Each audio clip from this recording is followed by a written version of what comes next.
Welcome, everyone. This is our second webinar that Craig is guest hosting for us. So if you missed webinar 1, we can include it in our follow-up email. We are recording each session, so if you do need to hop out early, don't worry, it's recorded. But today, Craig's going to take us through some best practices and some time-saving tricks for using Bridge. So a little background on Craig. I gave this one last time too, but he is the Director of Programming and Coaching Education at Results Fitness University. And he's also co-author of the book, Secrets of Successful Program Design. So excited to see that kind of knowledge put to use today in going through Bridge and some tricks that we'll learn. So I'm excited to learn with you all as well today. All right, let's get rocking. So thanks everybody for being here. I really appreciate it. And I'm very excited about this one. This is where I really get to kind of get into the weeds.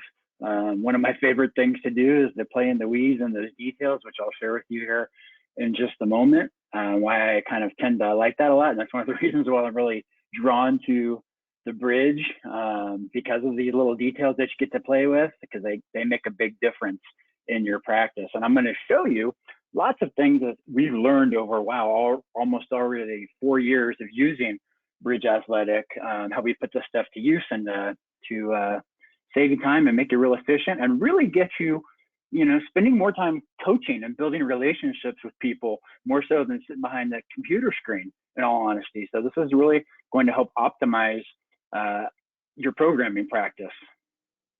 So with that said, let's move on here. As a gift for joining, I want to invite you to go over to my Instagram and just click on that free coaching habits checklist. And that's going to give you something that we use with our coaches actually at the gym to make sure that your coaching practice is optimized as far as how you are interacting with your athletes and clients. I think there are some cool things in there. We kind of use a rubric to grade those different things. And so you can use it as a self-evaluation, evaluation of your coaches if you manage or anything like that. So I think you'll find that very useful. So that's just a gift for joining the webinar. So I appreciate that. And I think what they say, go to my bio, with a link for your bio, I guess. But anyway, go to that and you'll find it right there at the top. And there's also a couple links to not an old webinar we did last year, going over the whole program design process too, which is helpful if you haven't seen that yet. A lot of people have gotten a lot out of that, and I've been flattered by some of the things they said about that webinar. So check that out. I think that's a good use of your time as well. All right, let's get into why I like the weeds so much. I have what I call SOCDAD, which stands for Selective Obsessive Compulsive Disorder about details. I love details. When I was a kid, I loved Batman. Well, I still love Batman, but I was obsessed with knowing what was in Batman's utility belt. I'm old, I'm 53 years old. I was a huge fan of Star Wars. I saw the original Star Wars movie, A New Hope, back in 1978 with my grandfather when I was like in 3rd or 4th grade, I think. And I was also obsessed with knowing what was in Luke Skywalker's belt that he took off the Stormtrooper when he shot the utility grappling hook out of it. I had to know these things.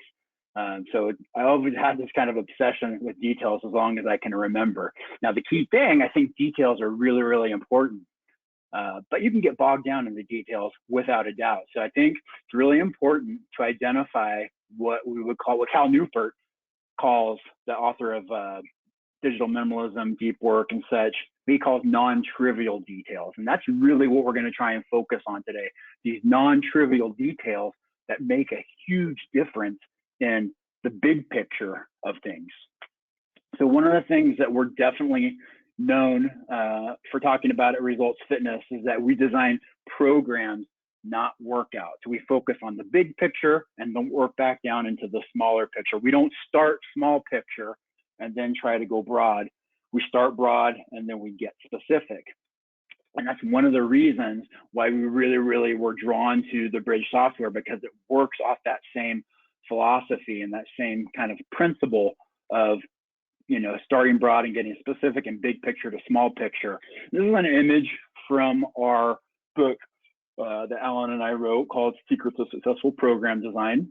So when I talk about big picture to small picture, we like to think of that as an inverted pyramid. To use some traditional periodization speak, the macro cycle is kind of that broad program general plan. It's 8 to 12 weeks, up to as much as a year, which is then broken down into those monthly mesocycles, which are the phases of training, roughly a month.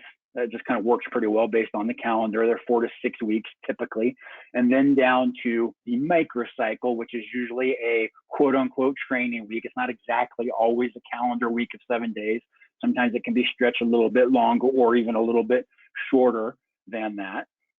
And then it breaks down into our individual training sessions, all the way down to the training session components, which are what Bridge calls blocks, and then down to exercises performed for specific sets and reps, all the way down to the exact loads, tempos, and rest periods assigned. So we work down from that kind of inverted pyramid idea of that's the foundation, the broad picture, and then we work down to the little pieces of it. And that's what we would consider that big picture to small picture concept. So how does that fit within the Bridge? It actually fits perfectly aligned when you look at your program library. So when you click into your library from your home screen, you'll see that programs right here are the macro cycles. If we click back and look here, that is this. And then we look at our phases, not to be confused with blocks. Some coaches call phases blocks. That's the mesocycle idea right here. Those are those monthly blocks. And then our workouts or training sessions, which are these right here. Then down into the training session components and exercise levels. And within the exercise level, we can either go further down into the sets, rep, protocols, and all that good stuff. So, and that's why we like that, because that fits exactly with how we think about programming. So what I want to highlight first and foremost, before we get into the meat of the presentation, which is those templating tactics to save you time, is just to highlight some of the key features that the Bridge has to offer you, which you may or may not be aware of. If you're a regular Bridge user, you probably are aware of a lot of these things, but some of these things are things that you may have not have leveraged just yet. So first off, one of the awesome features of the Bridge that worked really well with our programming, we train a lot of general population clients, and we use what we call an A-B training split, 2 full body workouts that are alternated within a week, depending on how often someone comes in. So we can train people if they come in 2 days a week or 3 days a week with an A-B split. So that works really well. We use other types of training splits as well. A lot of times for our power lifters or different athletes, we'll have some fixed day type protocols, but the most common one that we use is that A-B split. So what the Bridge has to offer is what I would call, they call playlist view. I would think of that as a flexible programming assignment, which means that when I assign the program in playlist view, it gives some options. It's a whole list of training sessions, which can be utilized whether or not you train 2 or 3 days a week. You just alternate the training session that you do. So if I was going to train 3 days a week, I would do session A, then go to session B, and then back to session A. If I train two days a week, I'm alternating that, like say on a Monday, Thursday, session A, session B, then I come back on Monday and I do session A again. So that's really unique. A lot of other programming softwares force you to use a calendar assignment. And there's nothing wrong with using a calendar assignment. I do use that, but the flexibility of being able to list these in order for clients just to come in and utilize that is really, really helpful. And it tends to be a whole lot more efficient and it'll lead to a whole lot less confusion for your clients. So you definitely, for most of our athletes and clients at our gym, we definitely use the playlist assignment or the flexible programming assignment for them. For some of them, we do use fixed, but those are less common than the playlist view.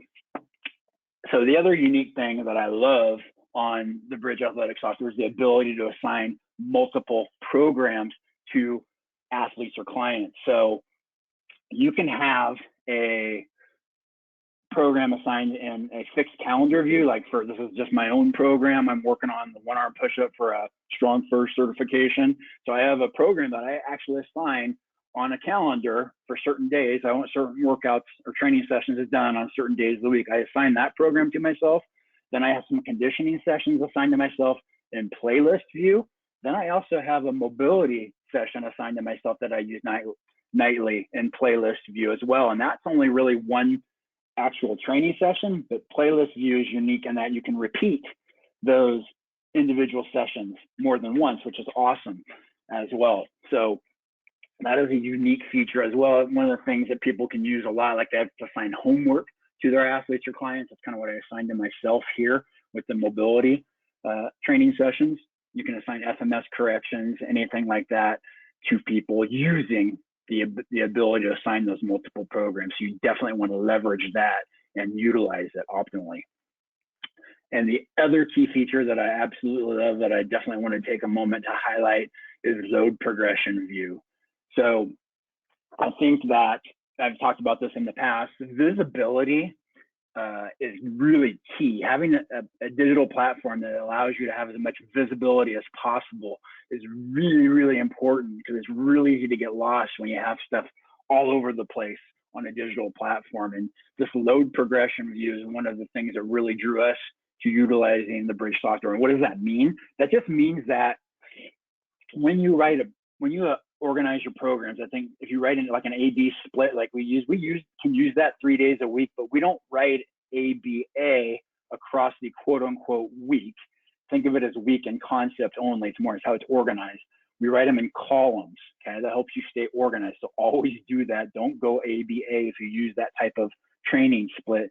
Keep it organized in columns so you can look at things. And here's why when I'll show you this.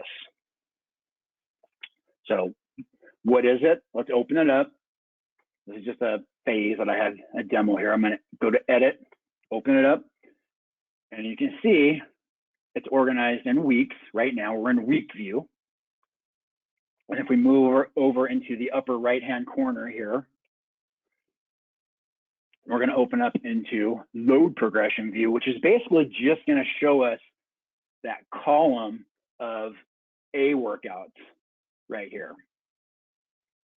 So that's day one. I can flip over and make that day two. So this allows us to organize some different undulating rep schemes. You can see how the reps, I'm going to pause this for a second, alternate here. The exercise is the same, but the reps change each time I do an A session.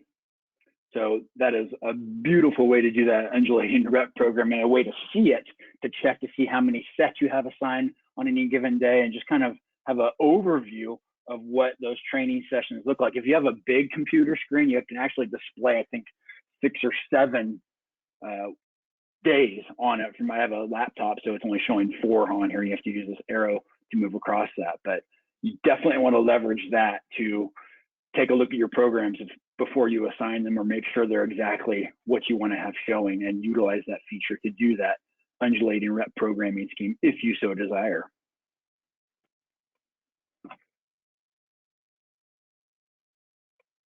All right, let's get into, those are the features that I definitely want to highlight and make sure you are utilizing fully. Next thing I want to get into is some of our tactics and best practices for utilizing the Bridge programming software. So the first one I want to share with you, and I can, after I get done at the end of this webinar today, is I will show you some stuff that you want to see in practice real time. I put some videos in the presentation just to kind of save time from having to bump in and out of PowerPoint, but I'll show some stuff and answer questions at the end. I'm going to save about 15 minutes at the end of the webinar to answer questions and show you anything you want to see in greater detail, rather than just from a broad view that we'll go through now. The first tactic I want to share with you is something that our Representative Megan showed us from day one that really had a profound impact on how we utilize the software. And that tactic is to fully build out a training day and the week, and then the week when you're designing a program or inputting your own programs into the software. That is a massive time saver than trying to build out each individual week one at a time. The reason for that is you can clone out each training day and then tweak it and use a template within a template while you do that. What do I mean by that? Let's show you here. So for us, this is how we design our daily training session components, the blocks in Bridge speak, which is our ramp, our range of motion, activation, movement prep, or quote unquote warm up. We don't call it warm up because you call it warm up, people don't think it's important. Then our core work, our power elasticity or combination work, then our two primary and secondary strength blocks, our energy system training, and then regeneration. So we actually can use that. I have it saved as a template to be able to write a program. I'll show you how we utilize that. So I just added a week here. I'm going to do this kind of from scratch to a degree. So I'm going to show you how I use a block. I just actually made a block of those training session components, or workout, I should say, training session day.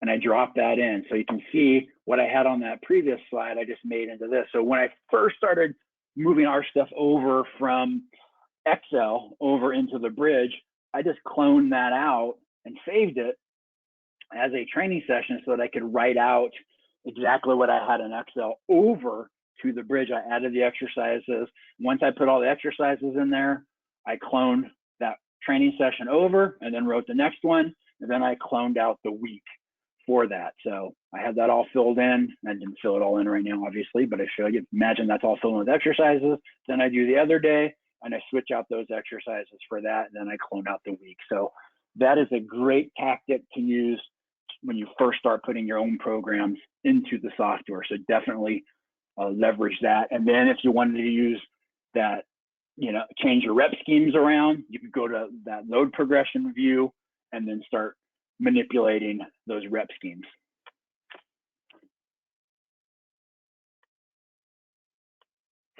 All right, the next tactic I'm going to get into, and this is really going to be the subject of our third and final webinar in this series, is about standardizing within your organization and why it's so important. But I want to kind of touch on it briefly here because it is such a massive time saver when we talk about standardization, because it gets everybody on the same page, which is really, really important, so that you don't have a bunch of confusion and wasted time with that, trying to get things clear. So I think nomenclature, you have probably heard me say this before if you've looked at anything that I've done in the past, it matters a lot. It matters a lot to me. It's one of those non-trivial details, without a doubt. It can drive you crazy. We often say it's the bane of our existence, and it really was the bane of our existence when we were using Excel spreadsheets for our programming. And I have a picture of Joe Ken up on the slide here. Joe Ken was the strength coach for the Carolina Panthers. He was also director of performance, University of Louisville, Arizona State, I believe, Boise State. It's been a bunch of different places. But there was a podcast I was listening to one time where he was talking about, he's famous for his tier system. If you're familiar with that, if you're not, you should go look that up. And anyway, he used a tier system for delivering their training programs. And he said he had to cover one day for one of his coaches, and someone had written a different name for an exercise than they typically use in their menu. And he didn't know what the exercise was. So he said it made me look like a fool when I was out there. So I always kind of listened to that and took that to heart. Like, it's really important. Like, every exercise in the fitness industry has 10 different names, right? We all know that. But within your organization, I don't know if you're ever going to fix it with the whole industry, but with your organization, you need to standardize that name without a doubt. So you're all calling apples apples and oranges oranges. I think that's really, really important. Thankfully, the Bridge software really helps a lot because there's a visual reference for the exercise name. Back in the old days of using Excel spreadsheets, there was just the word on the spreadsheet. You didn't have a visual reference for that. The client or the athlete had to use the coach. Hey, what is this?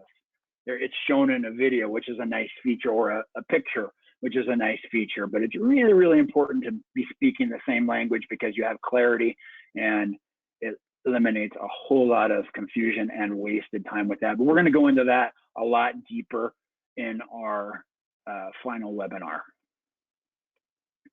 Okay, so just a quick example for that. I'm going to share this a little bit deeper. Here's a way that this kind of helped eliminate a lot of these problems for us. So, hold on, my PowerPoint's doing funky things. So in our gym, we have two different exercises that we utilize often. We use a goblet box squat or a goblet squat 2-box. So a box squat is where you actually sit on the box and then stand up. So you break up the eccentric concentric chain, and then a squat 2-box is where you use the box as a depth guide. You just touch and go onto the box, a light touch and stand up. What was happening in our gym is that basically everybody was treating this exercise, these two different exercises as the same one. They're all doing a squat 2-box. No one was actually doing a box squat. So we were trying to solve that problem. And what we did was simply change the name. And the nice thing about the bridge is when you change a name, it changes it across all of the programs and the whole organization. If you did this on Excel, if you change your main Excel spreadsheet menu, you still have old exercise names out in circulation. This does it immediately. So because we have the problem of people not actually sitting onto the box, we just borrowed a name from physical therapy to solve this problem. They call it sit to stand, right? If you're familiar with that. So we just called it a box sit squat to solve that. But we just went on the back end, changed this exercises, and bang, problem solved. So that pathway, exercise pathway stayed the same, and all the information is retained without having to create a brand new exercise pathway. So for us, we also utilize a standardization with how we name exercises. We start with the implement, then the position, and then the actual exercise name. So an example of that is kettlebell, half kneeling is the position, and a 1-arm overhead press is the actual exercise. So we kind of tried to standardize that as much as possible across the organization, wherever we could. It's the other nice thing about this too, I'll add this in. The only thing we really abbreviate these days, back in the old days, we had to abbreviate a lot of stuff on our Excel spreadsheets because we had space constraints to try and fit stuff into a formatting for a sheet.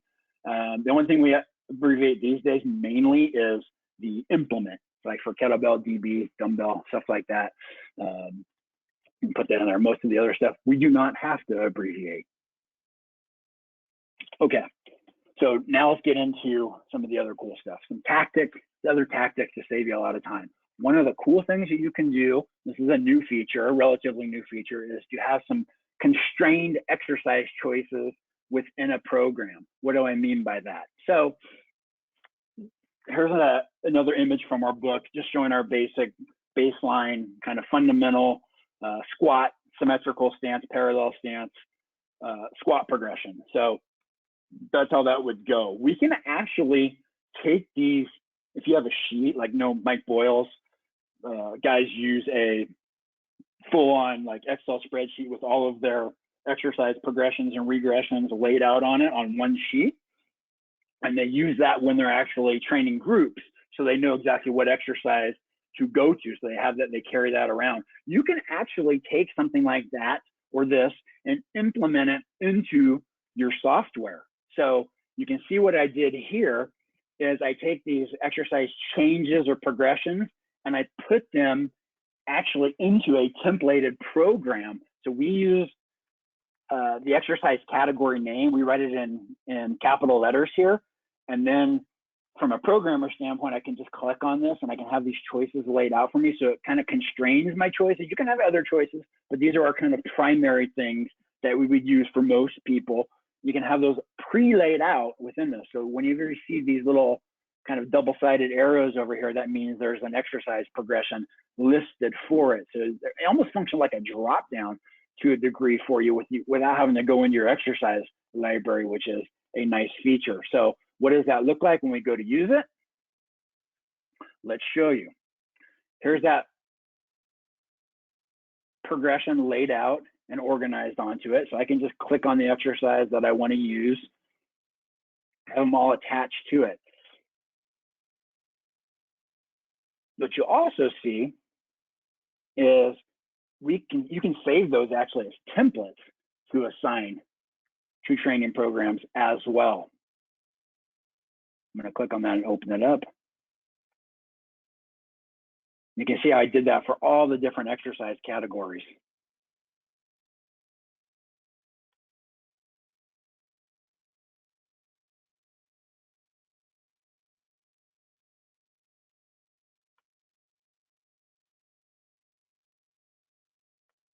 So I get my video to play here. So what does that look like? And it's just that little button, add exercises, where you can do this. I just laid out a full progression for a push protocol. And then I took everything and actually just laid out our primary exercise protocols all the way out. So I can even just like highlight an exercise here, search for it, and drop it in as well, and just use that as the sheet on the back end from a programmer standpoint to be able to utilize this. You can see how I laid out every one of our primary progressions for us in our organization for the coaches to be able to use for the individual movement patterns that we utilize.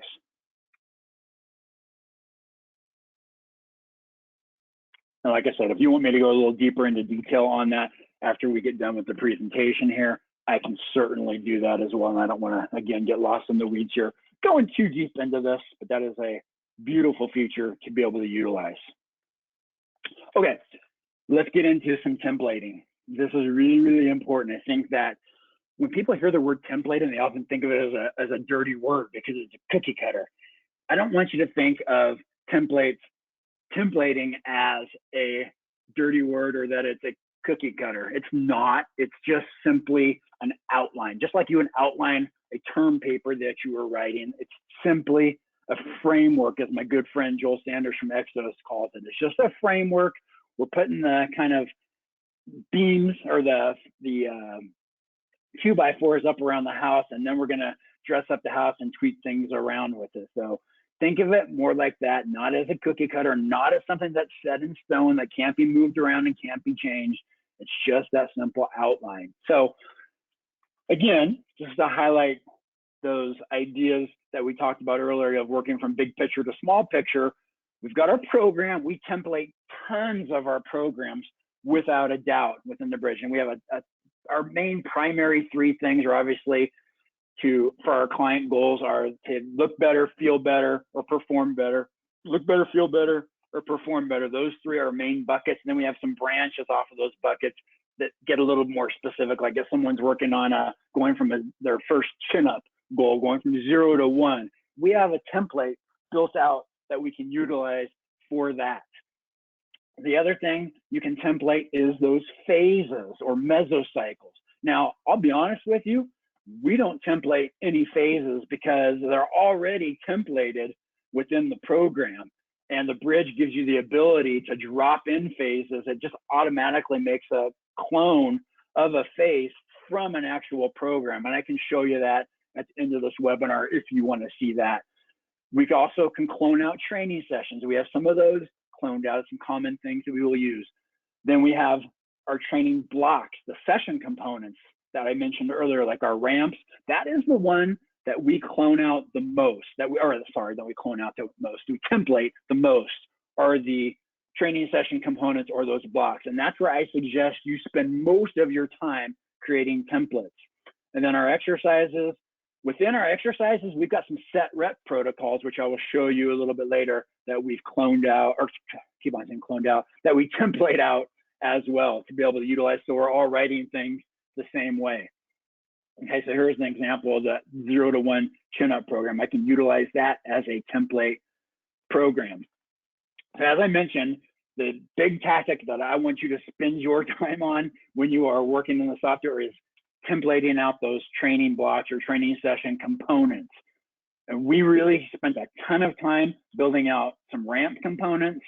We didn't spend a ton of time creating core training components or the strength or resistance, but a lot of time creating templates for regeneration, energy system, and actually some other stuff like FMS training session components or blocks for that. So this is where you can find those things.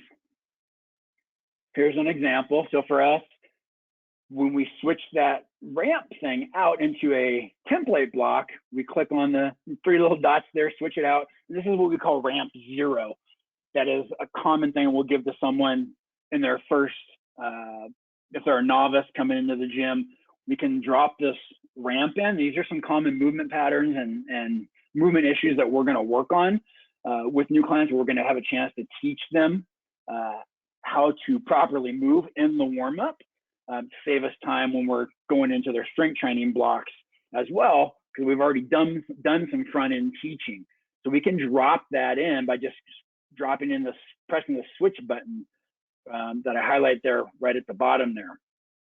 Okay, so what we did in our organization was created, like for our general fitness clients, we have 6 different ramps that we rotate through, and we update them as we learn new things often. So you can always go in and edit these things all the time to create, if you try a movement that works better for something else, you can very easily add that in. But if we have 6 ramps and we use each one for, say, a month time block, people are going to see that twice during the year. So it's the idea of using that same but different idea. We're checking the boxes of all the things that we want to have happen, that we want to cover during a ramp, but with different exercises. So that's an example of what it looks like when you go in to take a preview of it, and then you can go in and edit those things.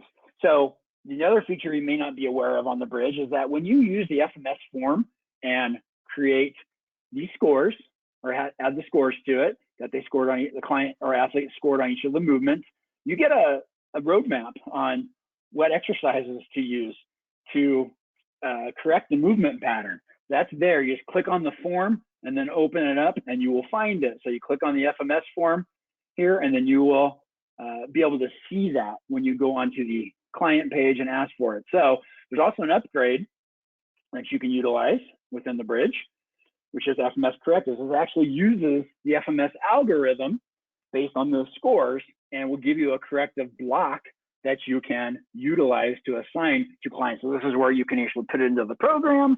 It's a 5-minute block, or you can assign it as a another program, quote unquote, for clients to do as homework. The other thing that you can do is create your own block. So you can actually just customize that to whatever, if you have different exercises you like to use, you can utilize that as well, and then create some templated blocks to be able to do that.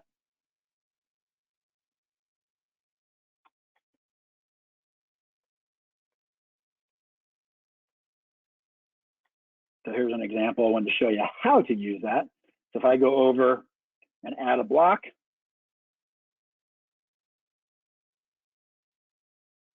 I just go down to the template block. This is where I created some custom FMS correctives. I search FMS, I tagged it, or I put that into the name, and I want to drop in a shoulder mobility corrective. So I use the abbreviation SM because it's for me, or the programmer. And then I can put those in there, and then it saves all these notes and all this good stuff. So I can write it the same way all the time. I don't have to rewrite all those notes. All that stuff can be saved into it. So that's a massive time saver. Then I can just drop it in, I drag it up. I can take those exercises out and move them around and use them in lots of different places. We also use it for a lot of our conditioning blocks. So writing this stuff can be laborious if you're having to do it all the time. You can just simply, and the way we kind of organized it too is another time-saving tip, is we just use the component name, like this is conditioning. So I just abbreviate it, COND, or you can write out, fully write conditioning. And then I put whatever the conditioning protocol, exercise, or whatever I wanted to use, I put that into it so I can find it real easily.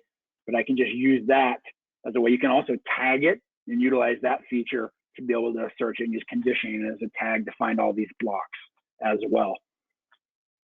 Then we use regeneration stuff as well. For us, when we use regeneration, the 2023 way to cool down is using some kind of breathing exercise typically. So we can use that in the name to be able to find these real easily.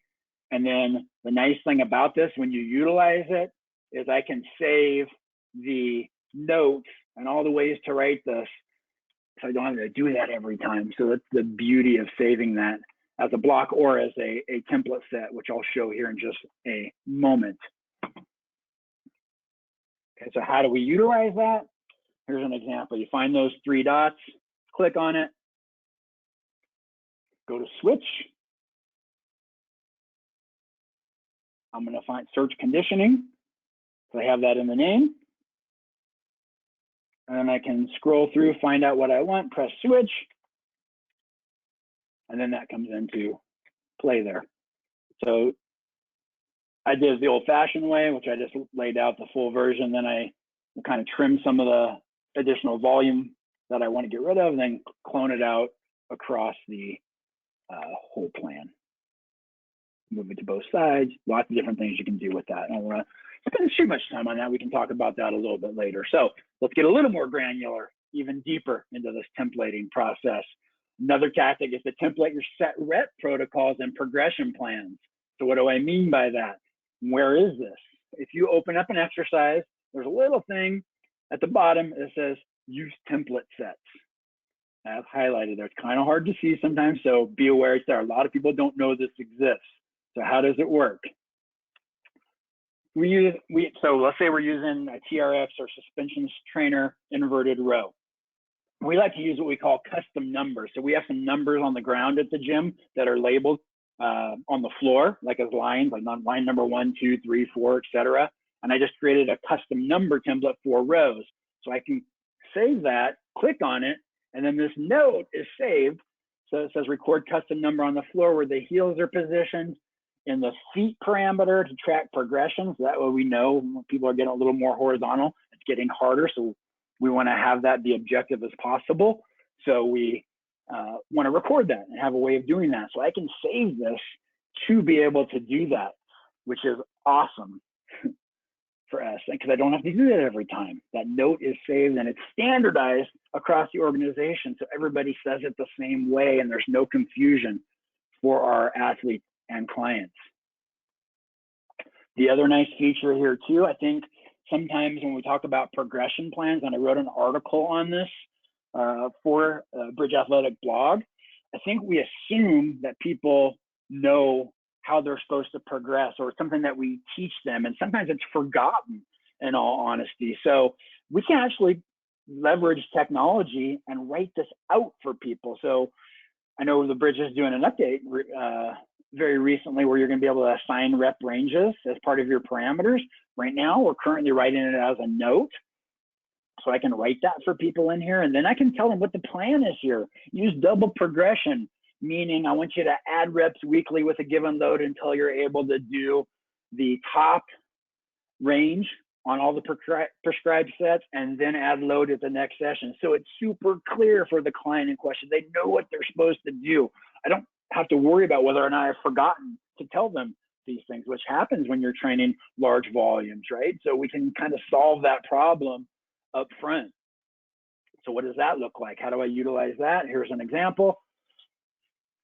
I go in, this is where we have the component exercise category name. I'm going to change the exercise here real quick.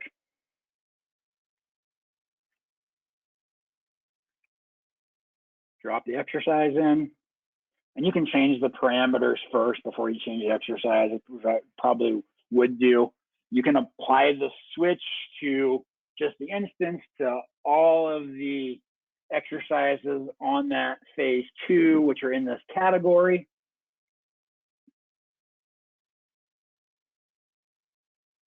I kind of did it the long way when I made this video, changing the exercise first. I'd probably change the parameters first, then the exercise.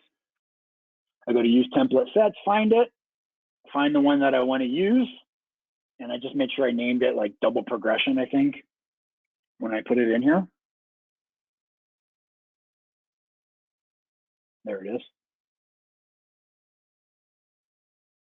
Then I replace it. If I use a different range, I can quickly go in and change the rep number, but that's dropped in right from the get-go.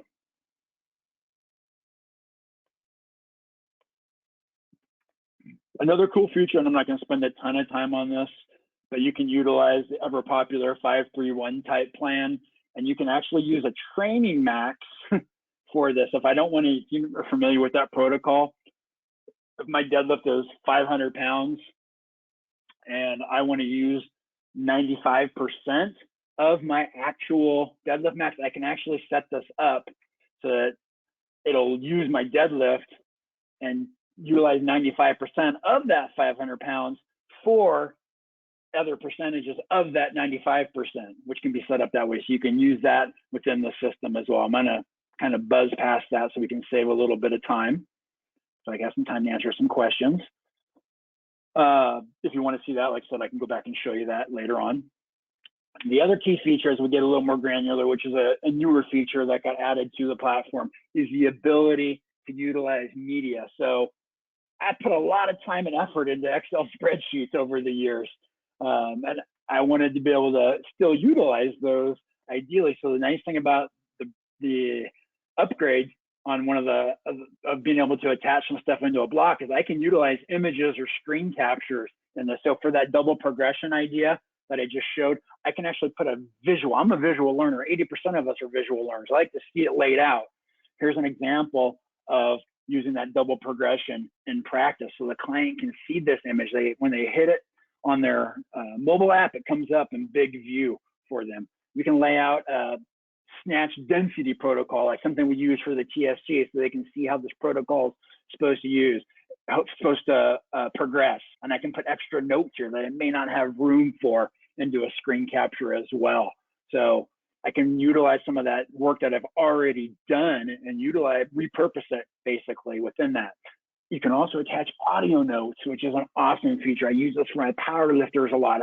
I don't want to take the time to write out a note. I just open up I use Apple, so I use QuickTime and just record an audio note and then save it to my desktop and then quickly attach it here. So I want to tell them how to perform cluster reps for their deadlift. I can give them a verbal overview of that they can hear my voice telling them exactly how to do that, where it's super clear and I don't have to try and make sure it's misunderstood from the written word. So that's a really nice feature as well. Okay, and we're closing in on the end here, so I can answer some questions here in a moment.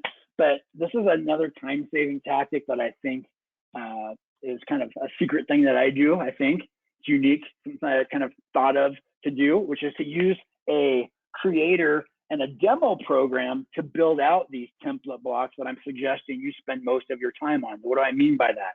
I just created a program that I assigned to myself on my own personal email. That way I can look at stuff as I build it, so I know what it looks like from the client perspective. And what I did is just simply made a bunch of different phases that were the actual components, like ramp, core, strength, whatever, where I built out a lot of the set rep templates on this. And I can show you this here in a moment as well.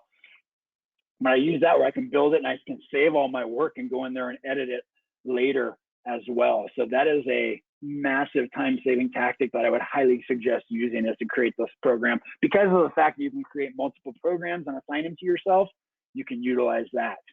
Okay. Another tactic is utilizing percent difficulty. This is an awesome feature in the Bridge, which can actually help you to prescribe loads for your athletes and clients.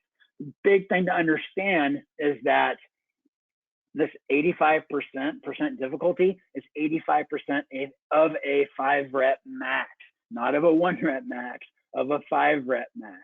So you can build out this whole progression across a training block for your clients, and as they have data, this will start to fill in those weights and suggest weights for them. There's a useful chart that you can find from Daniel Butcher, who used to be, I think I said his name correctly, Butcher, from the Citadel. I think he mentions in a webinar where he talked about building this out with Adam Feit, who was actually one of the assistants for Joe Ken, of building out this percent difficulty chart. So this is the percent difficulty over here on the far left, at what we call relative intensity, and it's relative to the maximal efforts for a rep count. So on the top row here, these are the rep counts, times 1, times 2. These are repetitions up on the top row. And these numbers in the middle are the actual, what says absolute intensities. Those are your percentage of 1 rep max, to just understand that. So that's a useful chart that you can use to assign those percent difficulties. I wanted to share that with you and give credit to Daniel for that. The other key thing is there's a tactic that you can utilize to create visibility to see previous phases. So that's the hard part, is knowing when you're ready to progress and seeing those. So there's 2 tips that I would share with that. And that is, when you want to look at a program and you have different phases on it, you can click between the phases back and forth. That can be a little bit cumbersome. What we often do is one of 2 things, which I will show you real quick, and then I'll open it up for questions so we don't run out of time here. Let me switch my screen and see if this works.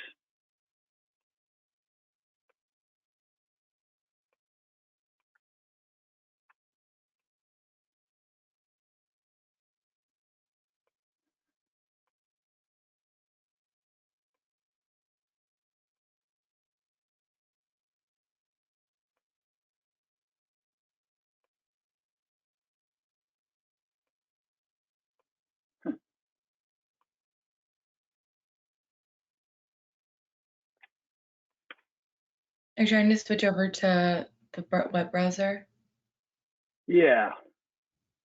Hmm. Let me see here. Where is that? Still stuck in PowerPoint.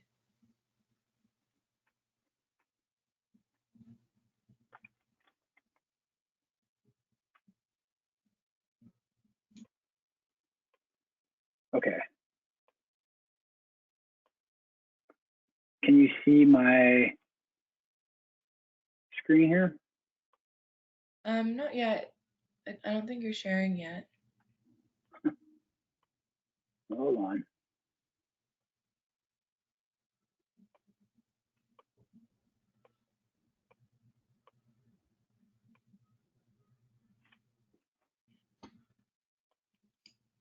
Well, while we get this switched over, it looks like maybe it's about to come. Here we go. Oh, it's black for us. It's black. Yeah, I think that's what we were running into at the beginning. While we're switching over though, please take the moment to send in any questions that you want us to go over. You can type them out and we'll read them. Oh, there we go. There's Bridge. You got it? Awesome. Somehow I figured it out by just clicking buttons. Yeah. Okay, let's show you this real quick, then I can hit all those questions you want to answer since I got a little bit of time here saved. Okay, so here's an example of that creator program that I mentioned. So you see it in full detail here. So I created this program. This is where I build all that stuff for the block. So I just take those different things and build these out for here, whatever cardio stuff, FMS corrections. I use this to demo stuff for people as well. That's one of the cool things you can use with this. As far as building out seeing previous phases, when you're building out a new phase, here's what I would suggest doing.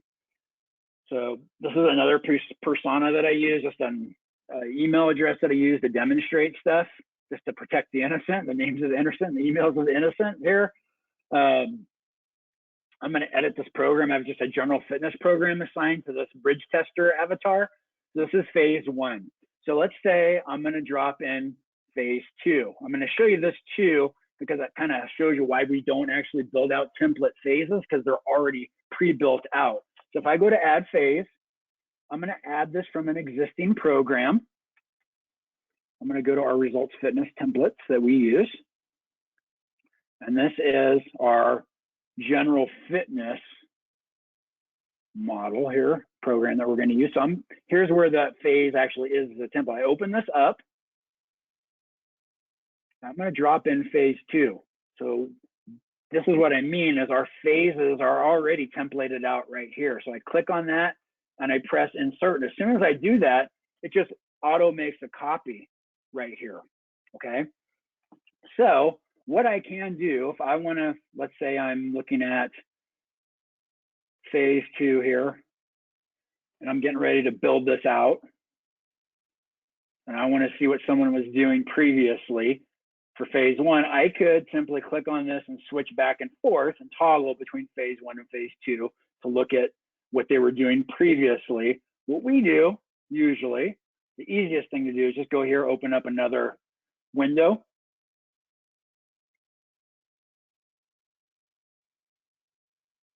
And what happens, whatever I was just working on goes to the top of the list, so I can get it real easily here.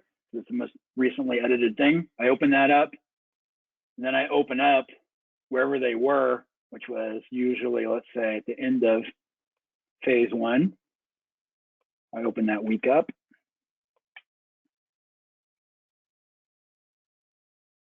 And it takes me to that week 6. And then I can look at stuff back here and see what they were doing previously, and then bounce back and forth between the windows. So that's one of the tools you can utilize. The other thing that we will often do is just go to this week actions idea. And what I'll do is go to phase 1, go to this week 6, and I'll simply just copy it to a phase. So I'm going to copy it actually into the end of, I'm in phase 2 right now. Hold on. No. So I'm going to take phase 1, I'm going to copy it to phase 2, at the end of phase 2 and drop it in from there. And go next, save it. Then it's there. Then when I scroll back into phase 2, I'm going to go back there. What happens is in phase 2, it actually lives right here. And what I will do is simply make a copy of it. Oops. Yeah, copy it. And I drag day A and day B into there. And then I'll simply delete that last thing. Then I have that weekend there, I deleted that last part, but it stays here. And then I can go back in and just look on the screen, and it's super visible for that. So those are 2 tactics to utilize some visibility within the software to be able to see what you did previously. So hopefully that is helpful. And the last few minutes here, let's answer any questions anyone has or wants to see.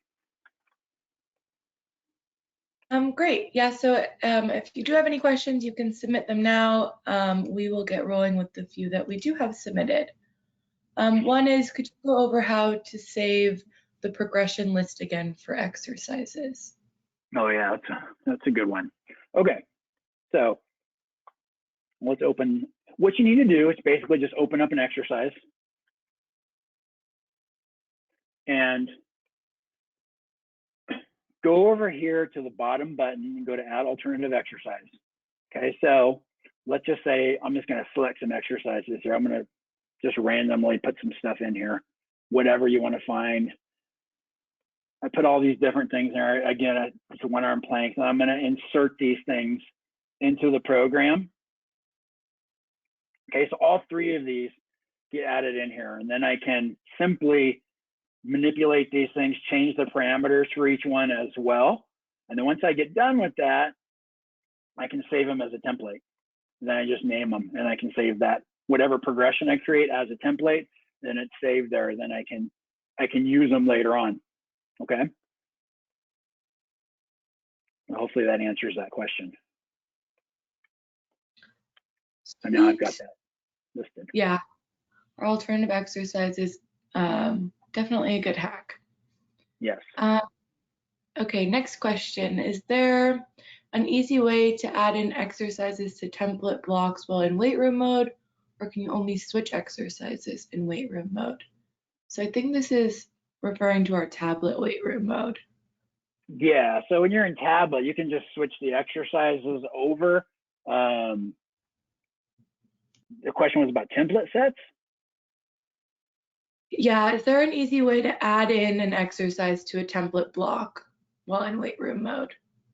Not that I'm aware of, unless you are, Lauren. I do all of my programming, honestly, from the desktop. I don't use the tablet too much. I will use it to make an exercise switch at times, but you can solve a lot of that by putting it in, using this feature as an alternative exercise. If you know there's going to be something you may need to change to, you can preemptively strike that by putting it in here to save some time as well. Yeah. In terms of making adjustments when on the tablet, you can add in exercises, but it will be like for a started workout, it will be for that instance only. It won't adjust the template moving forward. And same with a switch. If you made a switch, it wouldn't be saving to that template for a started workout. Yeah, so that's why it's nice to use this feature too, because if I can have this, you can kind of put the onus on the client too, or the athlete, to choose that exercise. If I already have it listed there, they can just click on the exercise they know they're supposed to be using. Yeah, definitely allows for a little bit more planning and less adjustments on the fly. So those are the questions we've had submitted.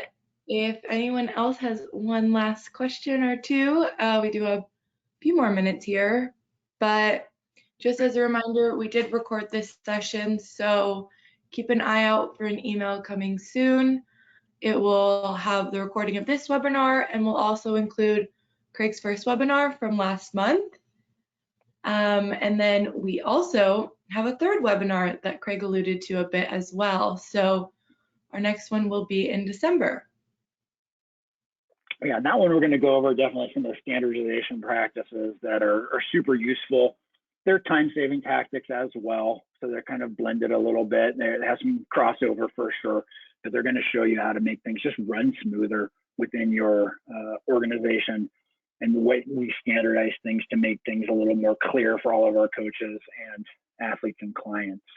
I want to show you this too. I was just thinking about this. This is, once I save these things, you asked about the exercise progressions.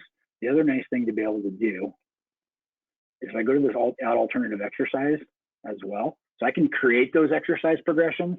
What I also have saved is, if I go to my templates, this is where all the ones that I've previously saved live. Okay, so those are all pre-designed in there. So if I just want to find an exercise in that category, I can just either drop the whole thing in and I can easily just copy it like this and then make an exercise switch, be able to find it really easily. It's a little hack. Paste it, find the exercise that I want and drop it in too. So it's kind of a hidden like exercise progression regression sheet within the software, which is a nice little thing to be able to use once you build it.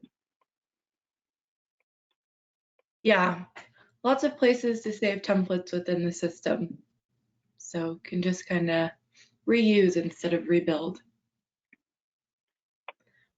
Okay, cool. Well, I think that we're set. There's no other questions that have come in so far, but if people do have other questions, feel free to kind of submit them or bring them to our next session as well.